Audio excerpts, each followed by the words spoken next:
Welcome to the Division II National Championship Postgame Press Conference featuring the Ashland Eagles. We will hear an opening statement from Coach and follow up with questions from the student athletes. The student athletes will then be dismissed and we'll open up questions for Coach. As a reminder, please raise your hand. We have microphones in the room and want to make sure that we see you and are able to bring them to you. For those joining remotely, please use the raise hand function to indicate you would like to ask a question. At this time, we'll ask for an opening statement from Coach. I know I've said it before, but I genuinely believe that this team was handpicked, and we could not have done it without the selflessness of each and every single person. The girls asked me on my way over here what championship has been my favorite to be a part of. And no offense to the other ones, because I loved the other teams as well, but this team has been so incredibly special to me for their selflessness and how much they came together, that this one tops the cake for me. It's a great group, and I'm really thankful that I had the privilege to coach them. At this time, we'll open up for questions for the student athletes. Ladies to our left. Cade Krakus with the Collegian. So this is for the players, obviously. And for Zoe, what's this like winning a national championship as a transfer? And then for Haley, you're new to this team. It's your sophomore year. And what's that been like? And then Annie, you're a senior, so it's kind of like closing everything out. If we could start with Zoe, please. It's been so fun. I mean, this group of girls, they're amazing. I wouldn't have wanted to do it with anyone else. And, I mean, we just love each other so much. I've never played with a team that loves each other so much, and we just do that. And Haley? Coming into this year, we had a lot of new faces, and so I feel like that could have gone one of two ways, and we chose the right way, obviously, and that was just such a cool experience to be a part of. Ashland has grown so much, and seeing that growth pay off today, I have no words. It's just been an awesome experience. Yeah, I think that this team is just so special. And like both of them said, to see the way that we've come together and to see the way we love each other, you know, a national championship, it means so much. But I think the relationships that I have with these girls is what's I'm going to have with me forever. And I'm so thankful for them. And I just pray that we were a light and people saw something different in us. And yeah. We're going to take a question on our right-hand side. Haley, Corey Hogue, Dave Campbell's Texas Basketball. A lot of teams today struggled shooting inside the arena. You guys are not one of them. Was there anything that gave you guys kind of an advantage today in this environment? I would for sure say that, one, our team gets in the gym a ton. They are the hardest workers that I know, which definitely pays off down the stretch. And I think that we stuck to how we play. Getting the ball inside and out and taking high percentage shots is how we play, and we know that works for us. And so I think that we did that really well today.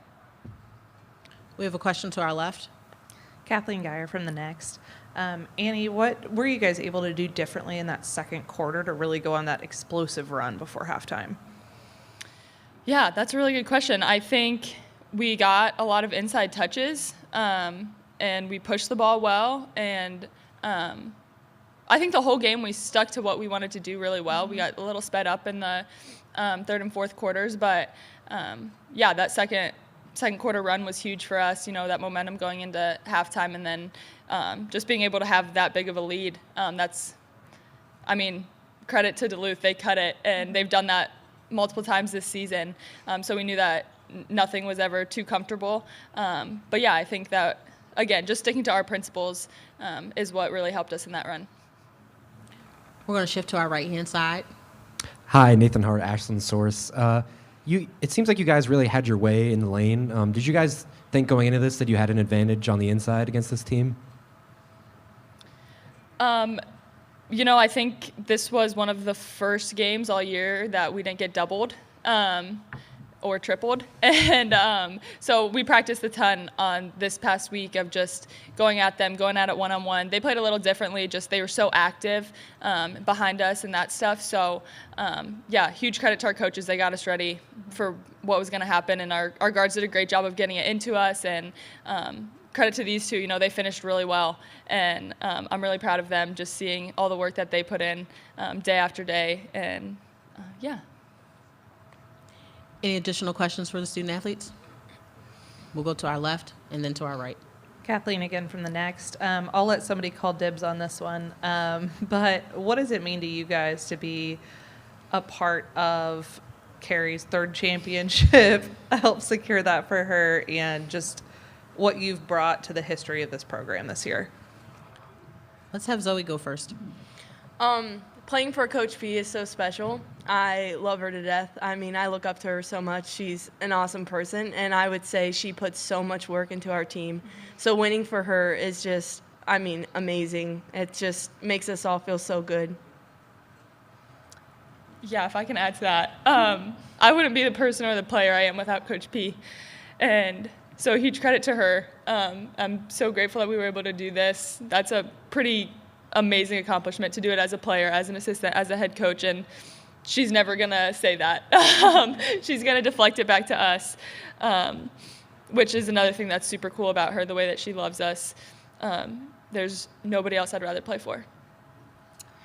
I agree with all of them, of course. And I can't really put it into words, but the way that Coach P has influenced my life, and I'm sure my teammates, not only on the court but off, just seeing a strong woman, of her and her family, and how she just carries herself as such an inspiration as a young female, and I will never thank her enough for that. And just the way that she's helped me in my faith as well. You don't find it other places. You will never find a coaching staff or a head coach like we have here, and so I'm so thankful to be a part of a team with her leading it. We'll take our final question for the student athletes on our right-hand side. Brandon Veal from the News Tribune in Duluth. This is from Ms. Roshak. What were you guys doing as a team to create opportunities for you on the interior, and how did you feel like you responded to the physicality of this game, both when Brooke Olson was in and not in this game?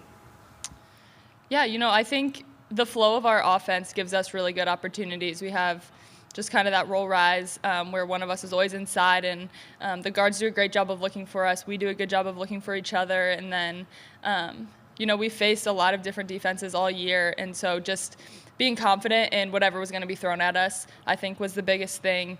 And huge credit to Duluth. They play really hard, and they are a really good team. And so just going up against them, I think continuing to do what we do and having confidence in that was really what led us today. Thank you very much, ladies, and congratulations again on a tremendous season. Thank you. Thank you.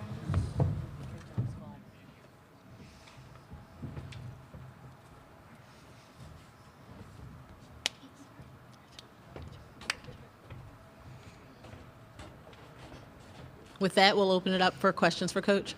We're going to go to our left-hand side, front row. Dusty Sloan, Director of Athletic Communications for Ashland. Carrie, talk about the game that Annie had as the most outstanding player of this tournament going against the National Player of the Year. Annie is a remarkable basketball player, and I'm really proud of her because she was on a team where we asked her to pretty much score 14 points a game, and that was going to be what we needed from her, even though I think she's capable of scoring even more than that. But what was going to be best for this team was a well-rounded team. And today, she took 6 shots, and she had 20 points. It's, I think, just a testament to she was going to do whatever the team needed. And today was no different from that throughout the entire year. And on top of it, 13 rebounds. She played fearlessly. She played like a senior who I'm very thankful has a graduate year left to come back for, but she played like someone who wanted to go out and make a mark today. We're going to stay on our left-hand side. JC Christian, ESPN's Landscape. Today, you pretty much put your name down in history as a coach, an assistant, and a player to win a championship. When the when the buzzer went off, what was going through your head? Honestly, the phrase that just keeps coming through my head is God is good all the time. Like, coming into this game, even if we lost, I just kept thinking, like, God is still good. And so that is what went through my head. I had a total peace that whatever was going to happen today, my life is not defined by wins and losses. My life is not defined by championships. It's defined by my faith. And this is a really cool thing that I'm thankful that I got to experience with this team. But I'm never going to let it be the thing that defines who I am. I'm going to take a question on our front row, left-hand side. Kid Krakus with the Collegian. Coach, shutting down Brooke Olson early and getting her into foul trouble must have been a crucial part of the game. And did you guys game plan for that? Absolutely. Brooke Olson is an incredible basketball player, and she's going to have a heck of a professional career if she decides to pursue that. With that being said, we knew we had to double her. Their guards' three-point percentage was one that we felt like we had to play the numbers game, and we were going to let them shoot from three in order to try to double her a little bit more.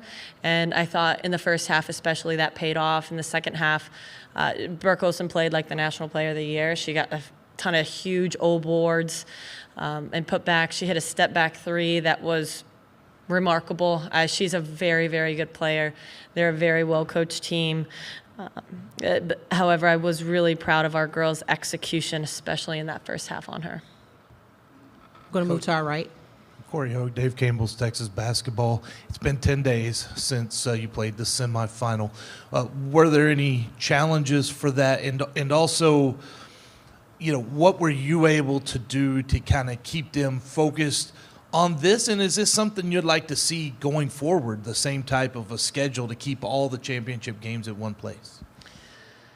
Yeah, so the first part of how to keep them really, the 10 days was really nice for a few of my players to get healthy. My starting point guard, who had been out for a majority of the tournaments due to a strained hamstring, had 10 more days to get healthy, and she played outstanding tonight.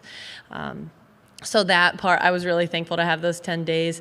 Normally, I don't love 10 days in between, but having just gone through this experience, it was well worth it. The NCAA did an incredible job of making it feel really, really special, of making it an absolutely first-class experience. And so, yes, to answer the second question, I would absolutely want to see it continue, because this team had any national championship is a once-in-a-lifetime experience. Don't get me wrong. This was even more so, like, we were in a suite watching Final Four games. We get to do it again tomorrow. Like, we got to stand shoulder to shoulder with Caitlin Clark and Kim Mulkey and Dawn Cielo. I'm not going to lie, they walked in. I was kind of fangirling at the salute when I got to be beside them. So absolutely, I think it was a tremendous experience. The NCAA did an incredible job, and it would be great for our sport if that were to continue. Going to stay on our right-hand side in the front row. Brandon Veal from the Duluth News-Tribune. I believe it was on Thursday that you mentioned specifically watching tape of UMD's regional final game against Missouri Southern State and their comeback from 20-plus points down in the second half. At what point in the fourth quarter did you allow yourself to jump back to that tape, and what steps did you take to prevent that from happening again? I'll be honest, I jumped back to that at halftime. That picture was very large and looming in my head. And the thing that we continue to talk about with our team is that we have to be the aggressor. That's one thing I think we really learned in our Glenville State game. We got up by 19, and then it was almost like we were trying to play safe. And we let them cut it to 2. And so again, I want to give a ton of credit to Duluth. They play so hard. And they really had us rattled there in the fourth quarter. But what we talked about the entire second half was that we have to be the aggressor. There was one time where Hallie was dribbling down off the press, and she pulled a three, and in my gut, I was like, wow, that's a fast shot. But it went in. And I think they very much had the mentality of, we are going to continue to stay aggressive. That's a shot she would normally take in the game. So she let it fly, and it really helped kind of cushion the lead a little bit more. Staying on our right-hand side.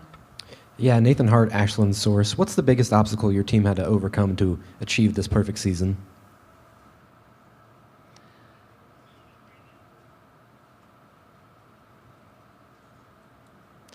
I know I've talked about it a lot, but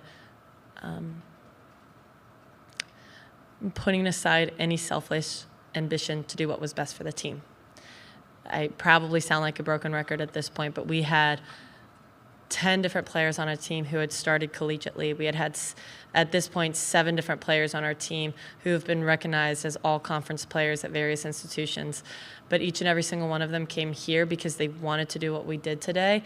But that's not easy to do, to put aside that desire to be the one who's on the court at the end of the game, to be the starter. Like, I want kids who want to be able to do those things, but not at the expense of what's best for the team. And we had a team full of players who were willing to do that. We're going to go to our left. Kathleen Geyer from the Next. From your days playing to coaching now, how have you seen women's basketball grow kind of nationally? I know that's been a big conversation this week. This weekend, I think, really opened my eyes to how much women's basketball has grown. And I am incredibly thankful to be a part of this sport. And I'm incredibly thankful for the pioneers who really kind of led the way in this. I'll admit there were a couple years ago where I was like, why should people play women's basketball on TV when it's a money generating thing? Men draw more. And someone once challenged me with like, well, if you play the women's games, maybe they'll draw some revenue too. Like, you got to play them. And I feel like I've seen that take place in recent years. I've seen people commit to giving women's basketball airtime. And shoot, the stat that Louisville, Iowa game topped NBA views. Like, I'm so pumped for these women because they've worked really hard. And to just have the opportunity to showcase their talents, I think we've come so far in that. And even for myself to recognize that. I share that story, almost a little embarrassed, but I think a lot of people kind of view that. And so we need to educate ourselves on, let's give women the opportunity to showcase what they can do, and good things will happen. We're going to go back to our front row on the left-hand side. Cade Krakus with the Collegian. So, Coach, you have a very positive locker room, it seems. How important has that been to the success, and even having players leave it all on the line for the ones around them, even with injuries? Yeah. Our locker room has been great, and I'm going to give our seniors a ton of credit for that. I think that a team's togetherness and a team's unity is very much dictated by your seniors. And my 3 seniors in Maddie Maloney, Sam Schabel, and Hallie Heidemann totally led the way in that all year. I want to spotlight Sam Schabel. I know I've talked about her story before, but I think it's so special. As a sophomore, she started for us and had the school record for made threes in a game. She hasn't played hardly at all the last 2 years, but every single postseason meeting she came in and she said, Coach, whatever I need to do to win a national championship, I want to do that. And when you have someone setting an example like that, it's really hard for others not to follow. And so all the credit to our seniors in that. I'll take this last question from Howard. Coach, Howard Magdal at the Next. Congratulations. Thank you. We saw your son Elijah running around the court with streamers. Seemed very natural. I'm just wondering to what extent you think all your championship experience has played a part in him being so comfortable there, and more seriously, just how you go about sharing moments like this with him. Yes, I'm really, really thankful my family got to be here. And I couldn't do it without the army of support that I have make it happen. My husband was able to come. My mother-in-law was able to come. My mom and dad are always there to help. Like, I have like I said, again, I know it sounds cliche, but an army of support that allows that to make it happen. And then Elijah, he has loved, this has been the time of his life. He doesn't care a hoot about basketball. I ask him if he wants to play basketball one day. He's like, no, I want to run like daddy. My husband was a track athlete, and so whatever he wants to do is great. But like, he's out there. He doesn't care one bit about basketball. He just loves the girls. He every morning at breakfast gets up and gives them all a big hug. And so I'm really thankful that I get to experience this with him, because everyone tells me it goes fast. And I'm 4 years into him, and it has gone really fast. So I'm thankful to be able to cherish these memories with him. Thank you so much for your time today, Coach. Congratulations again on a tremendous season. Thank you.